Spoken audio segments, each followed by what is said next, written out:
Aujourd'hui, je vais vous parler de pas mal de petites choses qui s'est passé en ce moment dans le monde de la finance, dans le monde voilà, de la finance et crypto-monnaie et de la vraie vie.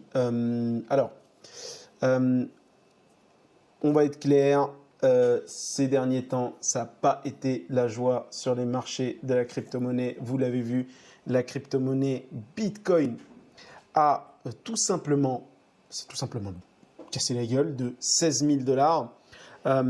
Alors, on va être clair, il est temps de se barrer et barrer vite. Très très vite de la crypto-monnaie. Alors moi je vous le dis, hein, je vous le dis clairement, je vous le dis en face de la caméra. Fermez tout, vendez tout, c'est fini. Le monde est terminé, le monde de la crypto-monnaie est fini. Les gars, il faut se barrer, c'est terminé. Je vous laisse intégrer l'info. Vendez toutes vos positions les amis. Vendez toutes vos positions, crypto-monnaie, actions, vendez tout.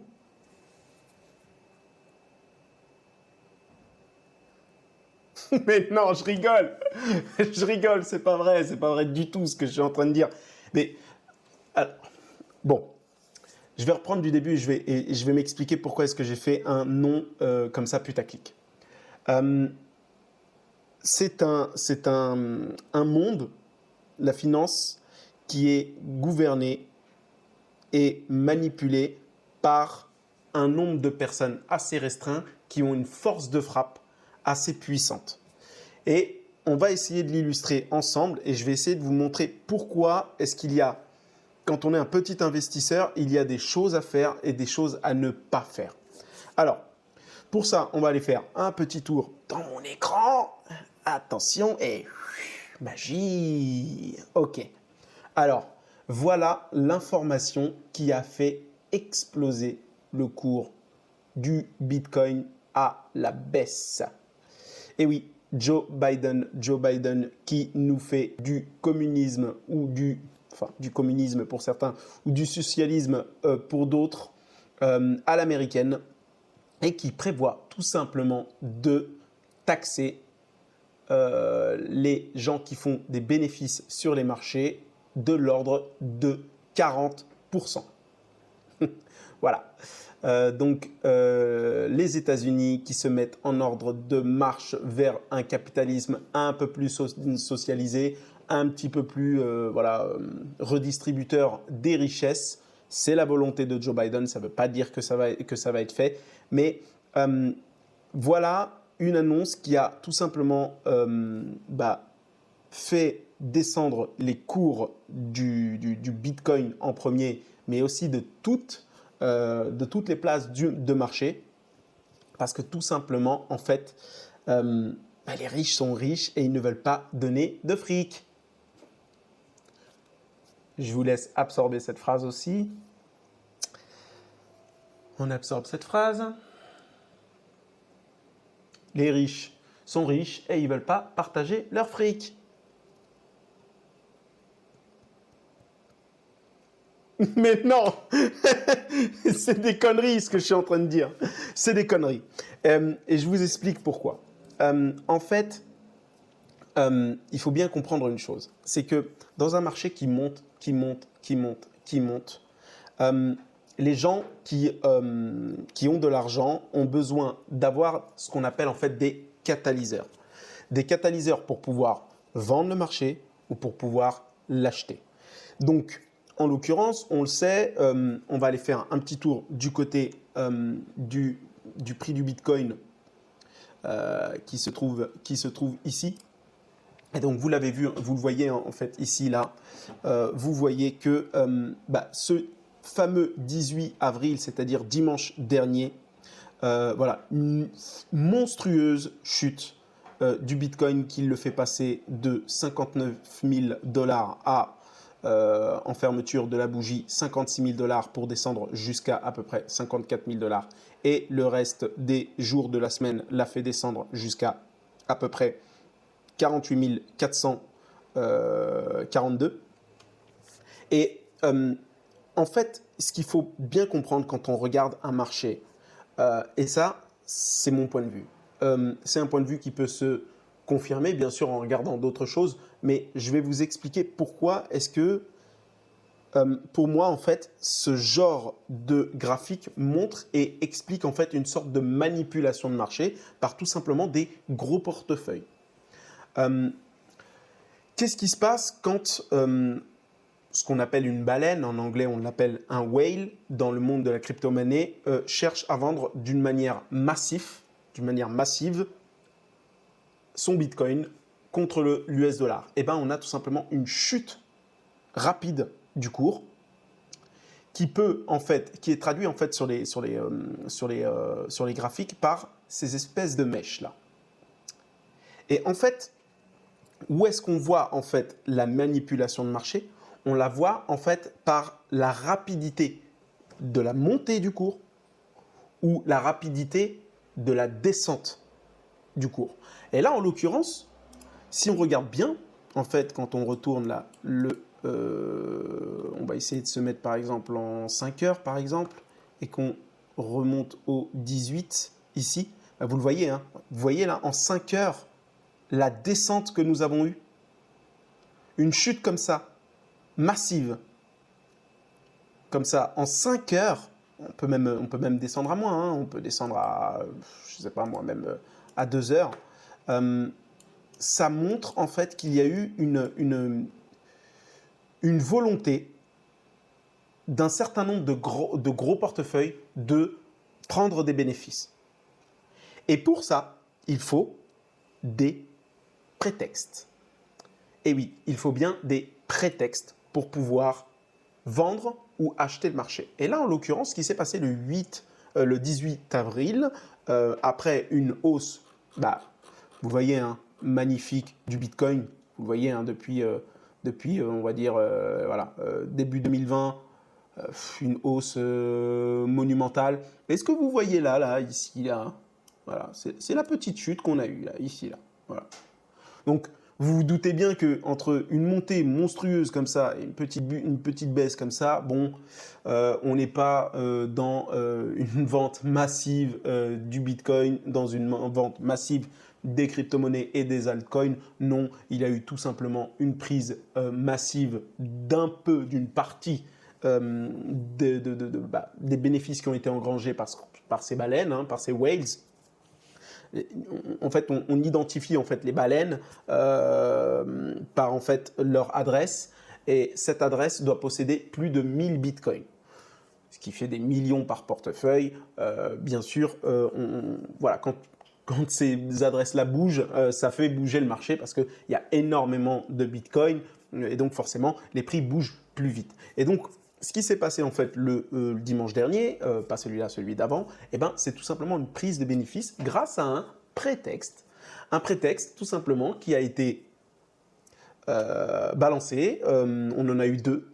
On a eu notamment celui de Joe Biden qui veut massivement taxer tous les portefeuilles bénéficiaires de plus de 1 million, donc on va dire les personnes avec un patrimoine de plus de 1 million de dollars vont se voir taxer leurs bénéfices sur les marchés de jusqu'à 40%. Voilà, c'est un petit peu l'idée que Joe Biden veut absolument mettre en place aux États-Unis. Et donc forcément, vous le voyez, hein, il y a bien écrit CAC 40.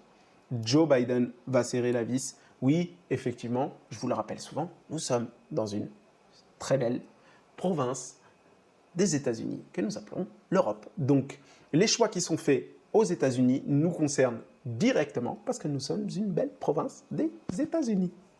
Voilà. En fait, quand on regarde un graphique comme ça,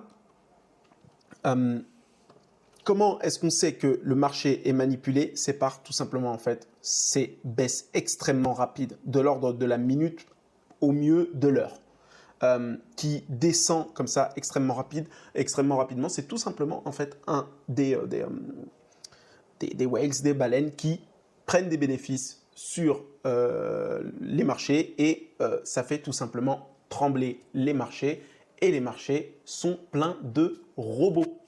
Donc, quand on parle de manipulation, on parle de mouvement robotique.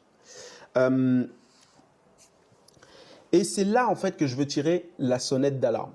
Et là, c'est une vraie sonnette d'alarme. Je vais essayer de m'exprimer en bon père de famille qui cherche à faire en sorte que vous gardiez au maximum votre portefeuille en bonne santé. Et je vous dirai la chose suivante, c'est que si vous cherchez à faire des positions sur des marchés avec ce qu'on appelle un stop loss et un ordre limite, c'est-à-dire vous allez prendre une position sur un prix donné et si au stop loss le prix est dépassé, votre position est coupée, ou si le prix augmente et touche votre limite, votre position est fermée, donc vous prenez vos bénéfices. Il faut bien comprendre une chose, c'est que le marché va très vite. Il va extrêmement vite.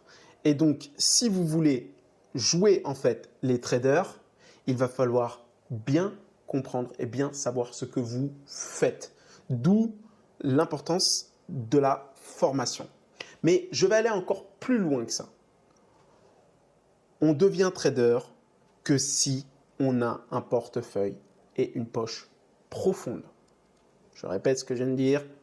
Si on veut jouer les traders, on a intérêt à avoir un portefeuille profond, premièrement.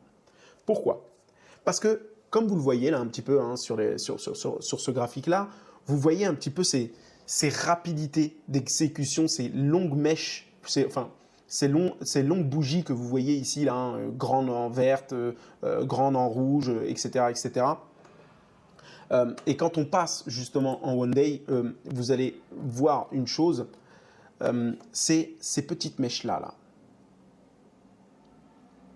Pour moi, en fait, cette mèche-là veut dire une seule chose. Les mouvements sont robotiques, les mouvements sont puissants, et on pourrait même le vérifier avec les volumes. Hein. Je pense qu'on peut le voir avec les volumes. Hop. Alors, est-ce qu'on peut avoir les volumes? Yes. Vous voyez ici là, le 18, ce bâton rouge là que vous voyez, en fait, c'est les volumes qui ont été tradés à ce moment-là. Donc, ça veut dire qu'il y a eu énormément de mouvements d'argent sur les marchés. Vous voyez, et le plus grand, le plus haut, c'est justement sur cette bougie-là. Donc, ça veut dire tout simplement qu'il y a eu des forts mouvements de volume, donc beaucoup d'argent transféré. Et donc, si on veut tout simplement en fait, étudier en fait, ces mèches-là, ça veut tout simplement dire que les mouvements sont extrêmement rapides et donc si vous n'avez pas un système de money management robotique performant, n'essayez même pas de jouer avec le marché. Voilà. Donc, ce que je veux dire, c'est qu'aujourd'hui, on a des géants dans ce marché. Et donc, si on veut trader avec des ordres limites et des stop-loss, il vaut mieux avoir un portefeuille assez conséquent. Donc, ce que je veux dire par là, c'est que ce qui s'est passé le 18 et toute cette semaine-là, c'est toujours la même chose. C'est que il y a énormément de gens qui ont entendu que voilà, le Bitcoin va aller jusqu'à 100 000, 200 000 sans problème, etc., etc. Et ont entendu cette petite chansonnette et se disent « il ne faut absolument pas que je rate ce train-là.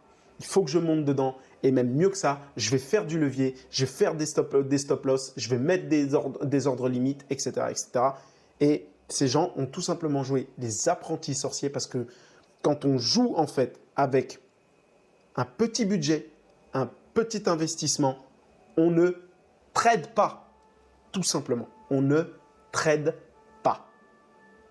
Pourquoi? Parce que c'est beaucoup trop dangereux pour se faire sortir du marché. Les mouvements sont tellement amples que vous allez forcément toucher à un moment donné votre stop loss ou votre ordre limite, mais les mouvements sont beaucoup trop amples. Et pourquoi est-ce que je vous dis que vous allez forcément vous faire toucher votre stop loss? Eh bien, tout simplement, en fait, ce qui s'est passé, c'est qu'on a eu une belle petite musique depuis 2021 ici. de gens qui vont dire oui, le Bitcoin prend énormément d'argent. Alors, vous les avez vus ici, il y a pas mal de gens qui ont pris des ordres d'achat ici, des gens qui ont pris des ordres d'achat ici, des gens qui ont pris des ordres d'achat ici, ici, quelques petites ventes ici, quelques petites ventes là parce que voilà, quelques mauvaises news, etc., etc. Mais on voit que l'amplitude des achats, les volumes d'achats sont assez grands et donc forcément, il y a des gens qui ont accumulé du Bitcoin à pas cher et qui se sont empressés ensuite de le vider en période de bear market.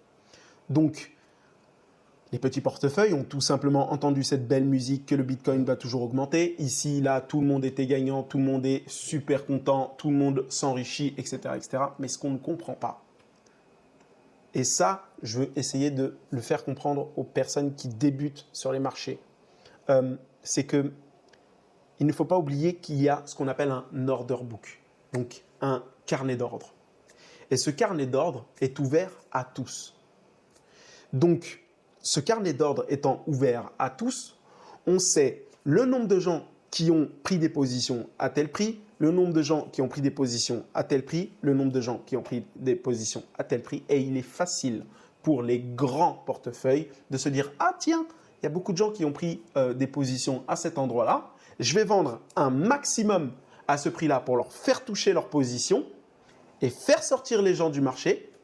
Et moi, j'ai plus qu'à racheter à bon compte. » Et c'est exactement ce qu'il se passe. Et si vous regardez ici, donc les gens ont accumulé jusqu'à à peu près le 12 avril ici. Et puis là, on se dit, les ordres de marché sont plutôt pas mal. On fait baisser et on fait toucher le prix en vendant au maximum, mais à la touchette près. Hein. Si vous avez vu en fait les coupures, c'est de la chirurgie. C'est-à-dire que les gens qui ont acheté qui ont fait baisser le marché, c'est-à-dire ce qu'on appelle les whales, les grands portefeuilles, ont tellement bien regardé où est-ce qu'il faut faire taper un maximum de stop loss grâce au carnet d'ordre et grâce aux positions qui ont été prises dans ce registre public pour exactement faire vendre la quantité qu'il faut de Bitcoin pour faire toucher ce point de prix.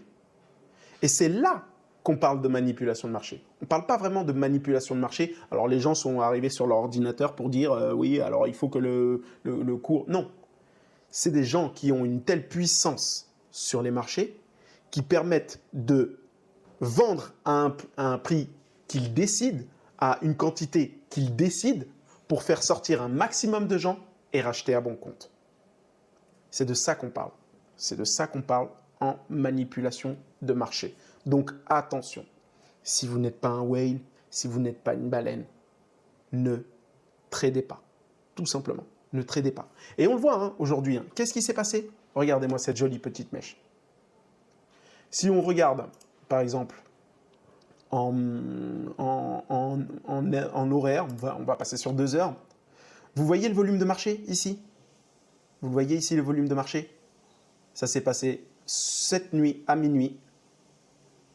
On a une très belle bougie comme ça qui est rachetée. Ça, c'est ce qu'on appelle un rachat à bon compte. Et c'est fait par des gens qui ont un portefeuille lourd, un portefeuille conséquent. Donc, pour les gens qui veulent profiter de ce marché, s'il vous plaît, ne tradez pas. Attendez que le prix soit intéressant. Par exemple, aujourd'hui, les gens qui ont acheté du Bitcoin juste en achetant, c'est-à-dire vous prenez vos euros, vous les transformez en Bitcoin et c'est tout. Pas d'ordre de marché, pas de stop loss, pas de levier, rien de tout ça. Vous gardez vos Bitcoins comme ça dans votre portefeuille ou dans votre ledger, etc., etc., sont aujourd'hui les gagnants de ce bear market. Parce que tout simplement, ils ne se sont pas fait sortir du marché. Et c'est toujours pareil. Quand on est dans un order book, on connaît vos moindres faits et gestes. Quand vous placez un ordre d'achat, par exemple, je souhaite placer un ordre d'achat, par exemple, à 50 000 $ sur une plateforme centralisée type Binance, type, crypto.com, type FTX ou ce que vous voulez, les gens vont voir sur le carnet d'ordre qu'il y a un volume de personnes qui souhaitent acheter à 50 000. Ça, c'est vu et su aux yeux de tous. Et c'est pour ça qu'on parle de manipulation de marché. C'est parce qu'il y a des gens qui voient ça et qui ont une force de frappe sur le marché. Donc, s'il vous plaît, si vous êtes un investisseur, ne faites pas d'ordre d'achat si vous avez un petit portefeuille. Je vais essayer de placer des chiffres pour essayer d'avoir un ordre d'idée. Si vous avez moins de 100 000 euros, c'est clair et c'est net, ne placez pas d'ordre de marché. Ne placez pas d'ordre de marché et encore moins de levier. C'est tout simplement dangereux pour votre portefeuille. Achetez à un moment donné où c'est bas et laissez couler. Et puis, lorsque vous voudrez vendre et prendre une partie de bénéfice, revendez une partie ici de vos crypto-monnaies pour récupérer un peu d'USD si vous avez envie de récupérer un peu vos bénéfices. Mais surtout, ne faites pas d'ordre de marché parce que les whales, les baleines, le voient. Et quand ils voient une opportunité de faire baisser le marché pour prendre des bénéfices, ils vont le faire. Ça, il faut le comprendre. Donc, ne jouez pas les plus intelligents et les plus apprentis sorciers que des sorciers eux-mêmes parce que vous allez tout simplement perdre votre argent et perdre vos plumes. Donc, s'il vous plaît, si vous avez moins de 100 000 euros, ne tradez pas et encore moins avec du levier. Achetez, mettez de côté et revendez une partie quand vous faites de belles plus-values. C'est beaucoup plus intéressant et beaucoup plus sécurisé. Parce que tout simplement, une personne qui a acheté ici, qui a vu une super belle montée, d'accord, mais qui a placé des ordres d'achat. Eh bien, vous voyez ici, le Bitcoin a chuté, il est remonté par des achats à bon compte des whales, des baleines. Eh bien, les personnes qui ont tout simplement cherché à monter et à faire des take profit petit à petit en remontant leur stop loss, à un moment donné, se sont fait sucrer leur portefeuille et leur position. Alors qu'une personne qui a tout simplement acheté des bitcoins à ce prix-là, qui a attendu tranquillement, aujourd'hui est à 53 000, donc 10 000 euros par bitcoin de bénéfices, tout simplement, sans s'être fait sortir du marché. Si vous avez un portefeuille de 200 000, 300 000, 500 000 euros, vous pouvez trader, mais avec un money management assez important et assez conséquent. C'est très important. Si vous avez entre 100 000 et 500 000 euros, il vaut mieux faire très attention aux positions, on va dire à la taille des positions que vous prenez. Essayez de prendre des positions qui sont petites généralement en fonction des achats que vous faites, par exemple sur un Bitcoin, le Bitcoin étant la monnaie roi sur les marchés, sur le marché de la crypto-monnaie. On va avoir une position d'à peu près 10% du portefeuille, grand maximum. Je vous conseille plutôt 5%, ce qui fait déjà une somme assez conséquente quand on fait une position comme ça sur les marchés. Mais on peut aussi travailler un petit peu sur du levier, sur un portefeuille entre 100 000 et on va dire même 200 000 et 500 000 euros. On peut faire un petit peu de levier, mais là aussi, c'est très dangereux puisque, comme je vous le dis, en fait, la puissance des mouvements de marché se fait grâce au volume. Donc, si vous avez un volume assez conséquent sur les marchés, eh ben, tout simplement, vous pesez beaucoup plus et donc votre position pèse beaucoup plus aussi. C'est aussi simple que ça, en fait. Donc, si vous avez 100 pauvres petits euros, si vous avez 1000 pauvres petits euros, 10 000 pauvres petits euros, voire même 100 000 petits euros, vous avez un volume, une puissance de frappe sur les marchés qui est tout à fait minime. Et c'est comme ça qu'on perd de l'argent, puisqu'il y a des gens qui font des mouvements de marché qui vont jusqu'à la dizaine de millions, jusqu'à la centaine de millions de mouvements. Là, par exemple, on a eu 220 millions de mouvements, rien que sur la journée du 18. 220 millions. Un petit portefeuille ne fait pas le poids, un petit portefeuille de trader. Voilà, c'est aussi simple que ça. Un grand mouvement de marché, un carnet d'ordre bien rempli à une certaine position et les whales vont aller chercher cette position. Ils vont faire ce qu'on appelle de la chasse. Voilà, ils vont aller chasser cette position et sortir tous les gens qui sont sur cette position, tout simplement. C'est comme ça que ça se passe. Donc, attention, attention, attention. Si vous êtes un petit portefeuille, je pense que jusqu'à 100 000, un portefeuille déjà de 200 000 euros, je pense que c'est à peu près la plupart des gens qui vont me regarder, qui vont regarder cette vidéo. S'il vous plaît, ne tradez pas et encore moins, ne faites pas d'effet de levier parce que vous allez tout simplement perdre vos billes. Ça ne sert à rien. Achetez à bon compte et conservez vos crypto-monnaies dans un endroit sûr, type Ledger, etc. etc. Voilà. Pour le Bitcoin et ce qui s'est passé ce fameux 18 avril, dimanche dernier, par rapport à cette baisse du marché. Joe Biden qui a été un prétexte, la taxation de Joe Biden qui a été un prétexte pour les whales pour prendre des bénéfices, puisque c'est la seule chose que les whales attendent, trouver un prétexte pour prendre des bénéfices. Et puis surtout, c'est peut-être quelque chose qui va se faire réellement. Voilà, ils vont peut-être trouver le moyen de taxer les grandes fortunes. Donc quand je vous dis que c'est une histoire de baleine, vous voyez, hein, Joe Biden veut tout simplement faire en sorte que les grandes fortunes payent plus de taxes. Donc forcément, c'est les whales qui vont payer, surtout s'ils passent par un institutionnel type Coinbase, etc. Et justement, Coinbase, on va s'y intéresser. Coinbase, pareil.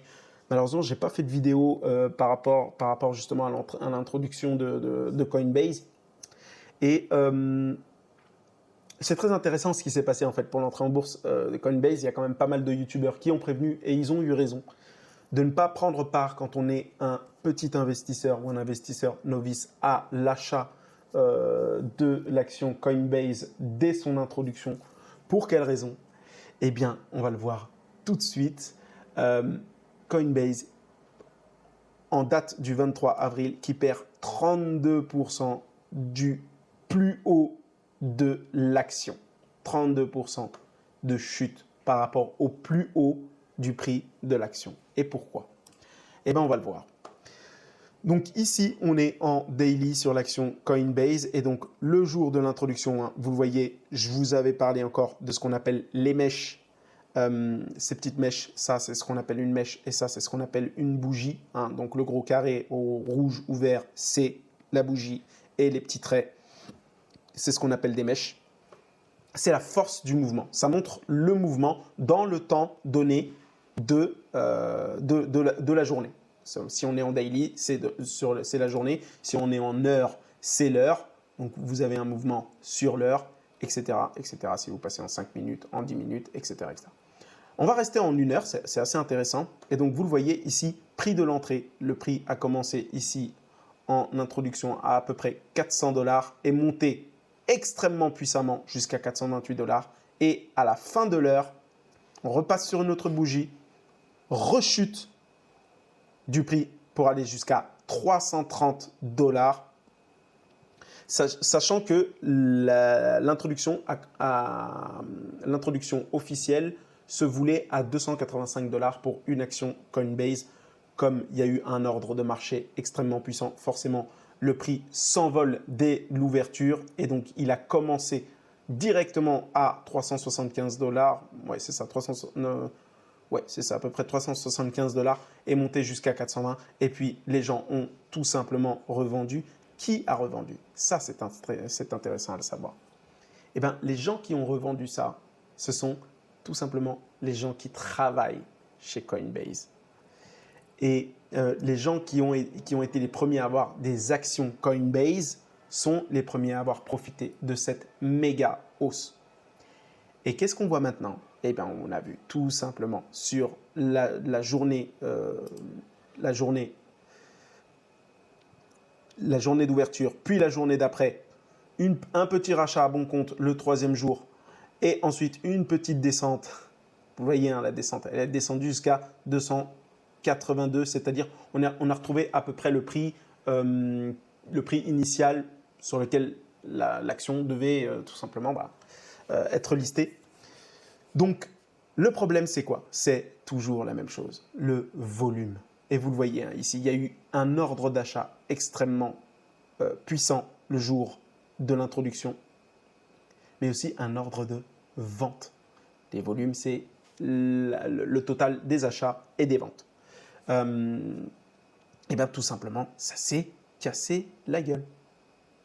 Donc les gens qui pensaient acheter aux alentours de 380, 360, 340, même 310, 320, pensaient faire une affaire, et bien vous le voyez, les gens qui ont les moyens d'avoir des actions Bitcoin ont une force de frappe beaucoup plus rapide que les petits investisseurs qui regardent leur petit écran comme ça, voir à quel moment ils vont pouvoir vendre. Si déjà vous arrivez à vendre dans une période, enfin si vous arrivez à acheter dans un marché ou un carnet d'ordre où il n'y a que des achats et très peu de ventes, vous vous doutez bien que vous allez acheter cher. Et c'est exactement ce qui s'est passé.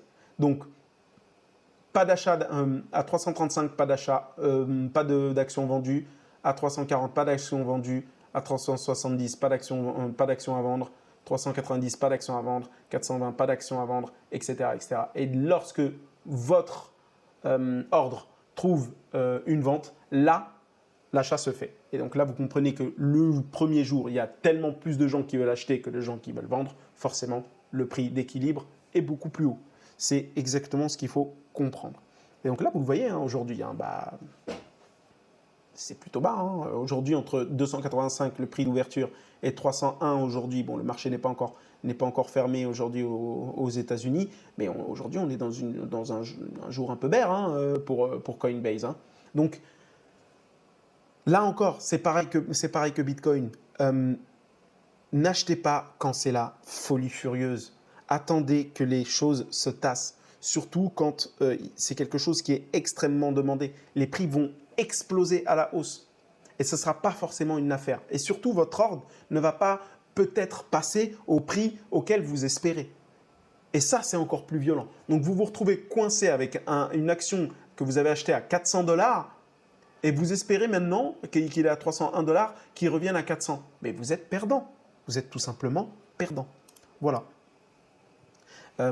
Pour l'action Coinbase, je regarde tout simplement si vous me dites quelque chose. Salut, CryptoCafard. Des ordres, même avec 100 €, il faut peut-être attention avant tout. Et pourtant, il continue dessus. Je ne les mets pas en bourse, les 100 000, mais dans une valise. CryptoCafard nous dit ça. Trader le dimanche, les institutionnels sont en congé. Oui, c'est pas complètement faux. C'est pas mal, mais les whales sont toujours là. Hein. Les whales, les baleines, sont présents aussi le samedi et le dimanche. Hein. On est dans un système décentralisé, donc il n'y a pas d'heure, ni d'heure, ni de jour d'ouverture ou de fermeture. Et puis les institutionnels, ce ne sont pas ceux qui font le plus bouger les marchés. Ils commencent à faire bouger les marchés parce qu'ils trouvent un système régulé qui leur permette de prendre des positions. Mais pour l'instant, ce n'est pas ceux qui font le plus bouger les marchés, CryptoCafard. Non, ça va peut-être arriver bientôt avec les ETF, avec les produits dérivés qui vont prendre de plus en plus de place. Mais les institutionnels trouvent toujours un moyen de prendre position, même le samedi et le dimanche, il ne faut pas les prendre pour des bleus. Faut pas les prendre pour des bleus. Voilà. Qu'est-ce que je vous ai dégoûté encore aussi comme information alors, oui. On va faire un petit tour là sur les petites infos que je vous ai trouvées. La société Paxos, qui est en fait un émetteur de stablecoin et de coins adossés à l'or, à l'argent, etc., va peut-être obtenir une licence bancaire pour créer une crypto-banque. Ça, c'est intéressant. Excusez-moi. C'est assez intéressant de voir en fait quelques sociétés dans la crypto vouloir devenir un petit peu une crypto-monnaie. Alors, attention, ce n'est pas une banque à part entière, c'est certaines actions. La société Paxos va pouvoir faire certaines actions bancaires, certaines fonctionnalités bancaires, mais pas tout, hein, parce qu'il faut avoir tout simplement l'aval de la Réserve fédérale ou de la FDIC pour pouvoir être une banque, parce qu'en fait, tout simplement, une banque peut être une banque à partir du moment où elle peut prêter les fonds de ses clients. Et pour ça, il faut être enregistré au sein de la Réserve fédérale ou de la FDIC, pardon. Mais là, pour l'instant, en fait, la société Paxos va juste avoir la possibilité de garder pour ses clients leur crypto-monnaie et de leur proposer quelques services annexes à la banque. Mais on commence à voir un petit peu ce monde qui essaye de converger, de converger les uns avec les autres. Mais ça prend du temps, tout doucement, tout doucement, tout doucement. Donc, Paxos, quelque chose qu'il faudra regarder, qu'il faudra surveiller, parce que s'ils arrivent à un moment donné où ils deviennent une banque, ça peut peut-être changer beaucoup de choses pour la crypto-monnaie. Je vais vous donner mon avis personnel. Je ne suis pas extrêmement friand à l'idée que des sociétés de crypto deviennent des crypto-banques. Parce que c'est tout simplement en fait contraire au principe de ce qu'on appelle la DeFi, qui permet tout simplement à tout le monde de devenir une banque. C'est le contraire que la société Paxos a décidé de faire en étant tout simplement de base custody, donc c'est-à-dire centralisé. Donc bon, mais bon, c'est des choses qui peuvent changer et surtout, pourquoi est-ce que je voulais vous en parler? C'est toujours cette idée de l'adoption de masse. Plus on file vers une adoption de masse et plus c'est intéressant pour le monde de la crypto. Voilà pour Paxos. D'ailleurs, on peut regarder un truc très intéressant, parce que vous le savez, CryptoRisers, c'est une banque, c'est un média d'investissement qui a plutôt un regard éthique et aussi rentable, bien sûr, mais surtout éthique. C'est intéressant de voir que 43 grandes banques s'alliaient pour défendre la neutralité bancaire du système bancaire, parce qu'on a énormément tapé sur le Bitcoin en disant oui, c'est totalement énergivore, c'est complètement contraire à une transition écologique bonne et saine pour nous. Oui, mais le Bitcoin pollue beaucoup moins que le système bancaire. Et donc, nos chères petites banques ont prévu d'atteindre la neutralité carbone à pas moins que 2050. Bravo, messieurs. C'est dans 30 ans. C'est bien. Bravo. Super. Bon. Bitcoin a tout simplement presque atteint la neutralité bancaire en 10 ans. Mais vous, dans 30 ans, vous êtes en neutralité bancaire. C'est bien. C'est bien. C'est mieux que rien. Merci, nos chères banques traditionnelles d'aujourd'hui. Alors, ça, c'est une information qui a retenu mon attention. Parce que comme je vous le dis, moi, les choses que je regarde, les choses qui sont importantes pour moi, c'est l'adoption de masse. Je viens de le dire juste avant, c'est extrêmement important pour moi. Et donc, on voit que l'écosystème de la DeFi vient d'atteindre les 2 millions de wallets décentralisés, 2 millions de wallets décentralisés uniques. Ça, c'est plutôt cool. Et vous le voyez, je vous l'avais dit sur la dernière émission, la Bitcoin dominance, c'est pas sûr qu'on la revoie à une dominance aussi grande que les derniers mois, les dernières années qu'on a vues. On voit que le Bitcoin est plutôt aujourd'hui aux alentours de 50%. Et je ne pense pas que ça remontera un jour de manière puissante vers des 70%, des 90%. La DeFi commence à prendre une place prépondérante, commence à prendre sa place. Et donc, la Bitcoin dominance, c'est quelque chose qu'il faut regarder pour comprendre la puissance et l'envergure que la finance décentralisée prend. Et ça, c'est le genre d'information qui me plaît, auquel je fais très attention. Autre information, toujours dans cette idée de l'adoption de masse, on voit que McDonald's veut sortir son NFT. Oui, oui, cette mouvance de la NFT. Et qui, voilà, même McDonald's veut se lancer dans cet art graphique. Pas seulement art graphique d'ailleurs, mais là, ils veulent passer par l'art graphique à travers les NFT pour toujours son côté rare. Et tout simplement émettre des NFT et donc des œuvres d'art sur la blockchain afin qu'elles soient identifiées et uniques. McDonald's s'y met aussi, donc ça c'est plutôt intéressant. Je vais faire une petite pause parce que j'ai soif. J'espère que ça vous plaît. J'espère que ça vous plaît, ce dont on parle. J'espère que vous apprenez des choses.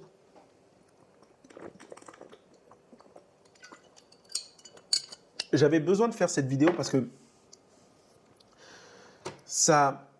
je suis toujours attristé de voir que des novices se font prendre leur argent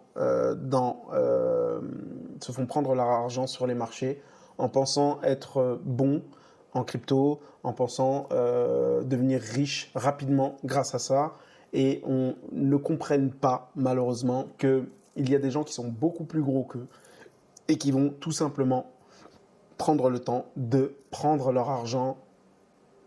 Et ça, c'est triste. Ouais. Les contrats futurs aussi, nous dit Crypto à un moment donné. Oui, quelque chose d'assez dangereux à prendre. Voilà.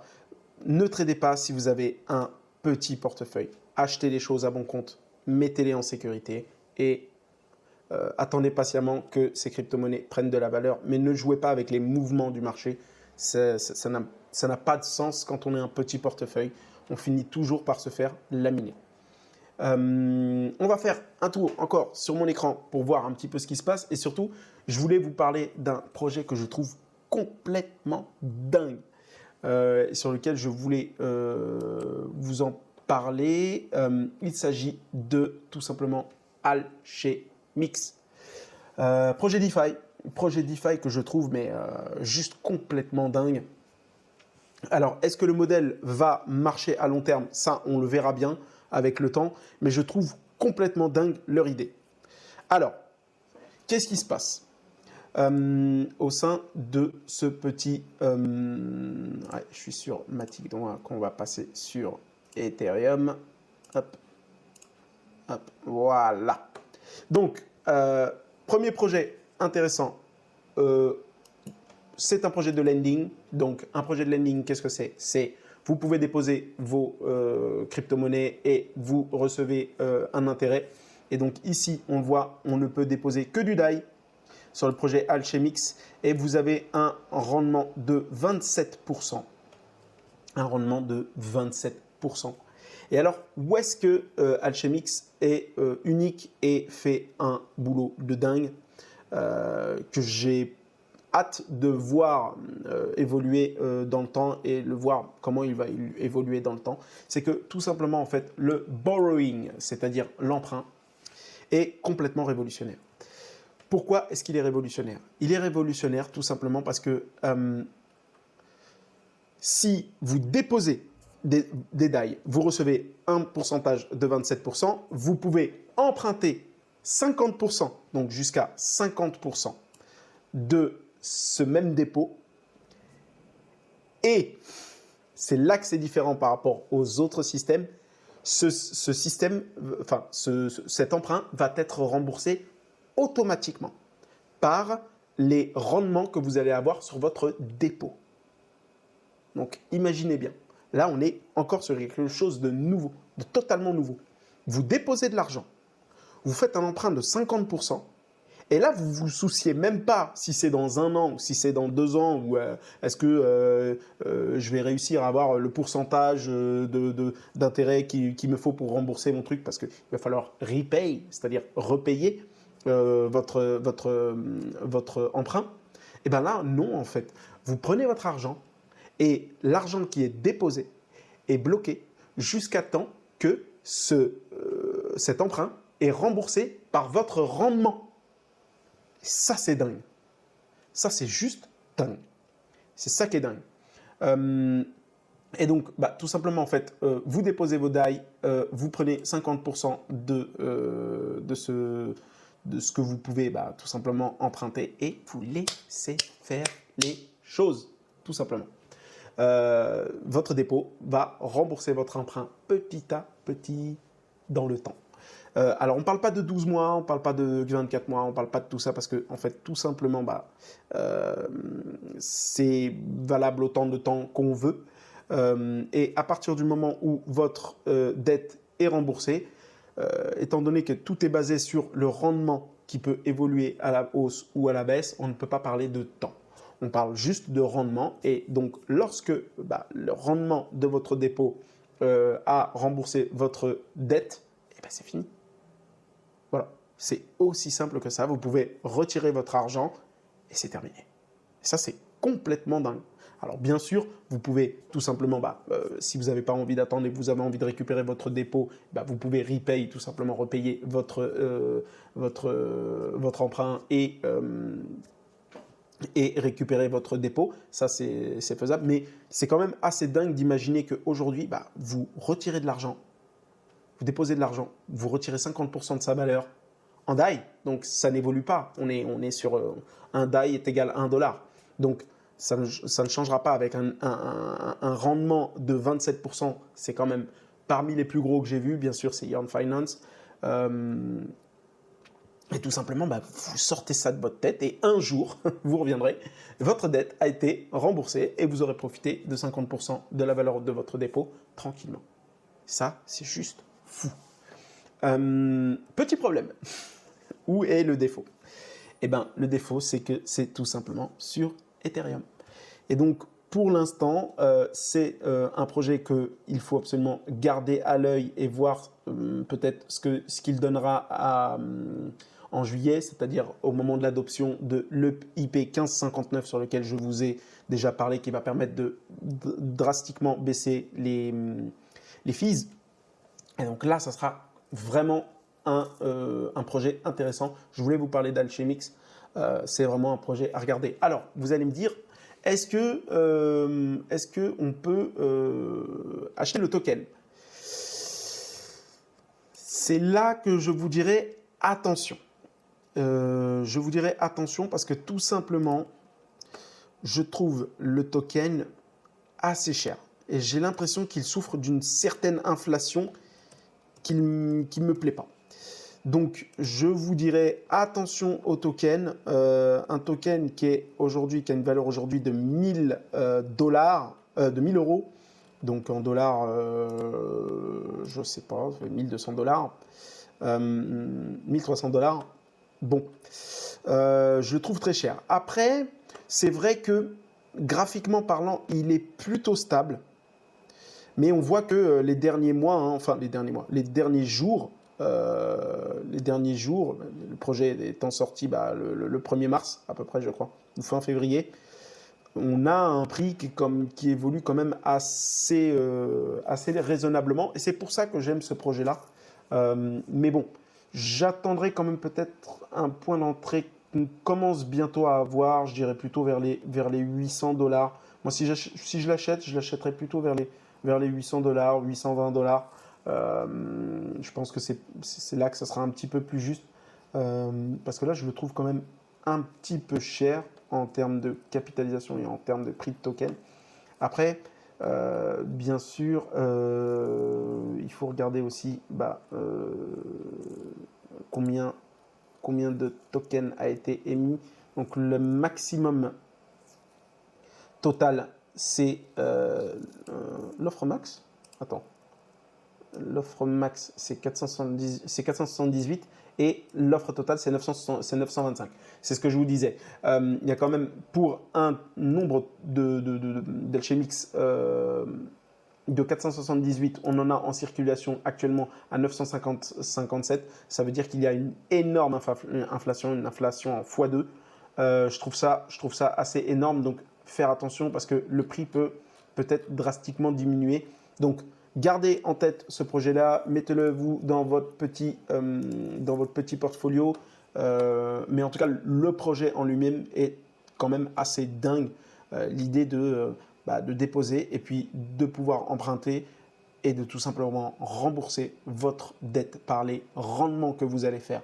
C'est juste assez dingue à imaginer. Voilà. Qu'est-ce que je voulais vous parler? Oui, je voulais vous parler d'un monde un petit peu plus traditionnel, étant donné que nous sommes actuellement dans un marché qui est très cher dans le monde traditionnel et pas cher du tout dans le monde de la crypto-monnaie. Vous le savez, chez Cryptorizer, on essaye d'avoir une vision assez large de l'investissement. Et il y a une catégorie d'investissement auquel je voulais vous parler, c'est les SCPI. Les SCPI, qu'est-ce que c'est? C'est tout simplement en fait la possibilité d'acheter en fait des coupons qui représentent une part d'immobilier acheté en commun à travers une société de SCPI, une société gestionnaire de SCPI, et qui va vous permettre tout simplement en fait, de ne pas acheter par exemple un immeuble de commerce, des immeubles de bureaux, des immeubles des entrepôts logistiques, de l'immeuble résidentiel, etc. Vous ne pouvez pas l'acheter par vous-même seul, sauf si vous avez quelques millions d'euros à dépenser. Mais là, vous pouvez avoir des parts en fait, de SCPI qui vont permettre en fait, tout simplement de diviser, en fait, le montant d'achat d'un projet immobilier et d'en faire tout simplement ce qu'on appelle des coupons avec des prix de départ qui vont être plus ou moins chers. Le site sur lequel je vous incite à aller voir, c'est la centrale des SCPI. Et surtout, je voulais vous parler en fait de SCPI, mais surtout de quel type de SCPI on achète. Alors, les SCPI, il y en a différents types. Il y a, comme je vous ai dit tout à l'heure, l'immeuble résidentiel, il y a l'immeuble de commerce, il y a l'immeuble de bureau et il y a l'immeuble de logistique. On l'a vu avec la crise du Covid-19, ça a été assez compliqué pour le commerce. Et donc, les rendements ont été un petit peu moins grands puisque tout simplement les commerces étaient fermés. Mais il y a deux autres catégories qui fonctionnent du feu de Dieu. Il s'agit de la catégorie du résidentiel en premier, bien évidemment. Donc, si vous voulez acheter, par exemple, une part de FCPI, par exemple, je vous montre celle-ci, SCPI Active Immo, avec un prix de départ de 610 €. Vous en avez un peu moins cher, à 200. Généralement, ça commence à 200 €. Il n'y a pas beaucoup de parts en dessous de 200 €. Et puis, ça peut monter jusqu'à 1000, 2000, 5000, etc. Et donc, vous le voyez ici, la société SCPI Active Immo travaille plutôt dans l'immobilier de logistique. Et donc, c'est une des catégories que je vous incite à privilégier, l'immobilier résidentiel, l'immobilier de maison où les gens habitent, et le logistique. La logistique, parce qu'aujourd'hui, on a eu une forte expansion du e-commerce, et donc forcément, on a besoin d'entrepôts, on a besoin d'usines, etc., et de magasins de rangement. Donc la logistique est assez intéressante en termes de marché immobilier en ce moment. Et donc, je vous incite plutôt à aller vers ce type de SCPI, la logistique et le résidentiel. Le commerce, on va attendre un petit peu. Le bureau, je vous incite à ne pas y aller du tout parce qu'on voit aujourd'hui, et puis moi j'habite du côté de Bibliothèque François Mitterrand et effectivement les bureaux sont vides. Il y a énormément de sociétés qui se restructurent pour diminuer leurs factures immobilières et donc l'immobilier de bureau a un profond changement.